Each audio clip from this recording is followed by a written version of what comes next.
کسی گاؤں میں ایک کسان کے گھر ساس بہو کے درمیان ہمیشہ جھگڑا رہتا تھا۔ کئی بار کسان کی بیوی روٹھ کر میکے چلی گئی اور وہ منت سماجت کر کے اسے واپس لے آتا۔ آخرکار بیوی نے کہہ دیا کہ اس گھر میں رہوں گی یا تمہاری ماں۔ کسان اپنی بیوی کی بات مانتا تھا۔ اس نادان نے دل ہی دل میں یہ طے کر لیا کہ روز روز کے جھگڑے کا حل یہی ہے کہ ماں کو راستے سے ہٹا دیا جائے۔ چنانچہ ایک دن وہ اپنی ماں کو کسی ہیلے سے گنے کے کھیت میں لے گیا۔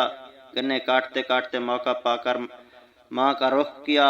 اس پر کلہاڑی کا وار کرنا چاہا، ایک دم زمین نے اس کسان کے پاؤں پکڑ لیے۔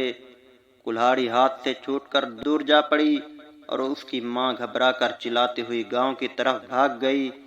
زمین نے کسان کو آہستہ آہستہ نگلنا شروع کیا۔ گھبرا کر چیختا رہا اور اپنی ماں کو پکار پکار کر معافی مانگتا رہا، لیکن ماں بہت دور جا چکی تھی۔ کچھ دیر بعد جب لوگ وہاں پہنچے تو وہ چھاتی تک زمین کے اندر دھنس چکا تھا۔ لوگ اسے نکالنے کی ناکام کوشش کرتے رہے مگر زمین اسے نگلتی ہی رہی، یہاں تک کہ وہ زمین کے اندر سما گیا۔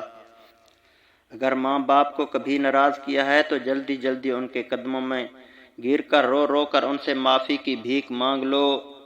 یہ تو دنیا کی سزا تھی جو اس ماں کے نافرمان نادان کسان کی دیکھی گئی۔ دنیا کی سزا جب ناقابل برداشت ہوتی ہے تو آخرت کی سزا کیسے سہی جا سکے گی؟ خدا کی قسم، ماں باپ کے نافرمانوں کو مرنے کے بعد ملنے والی سزا دنیوی سزا کے مقابلے میں کروڑ ہا کروڑ زیادہ خوفناک ہوگی۔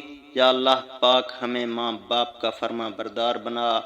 آمین بجاہ النبیین صلی اللہ علیہ وآلہ وسلم۔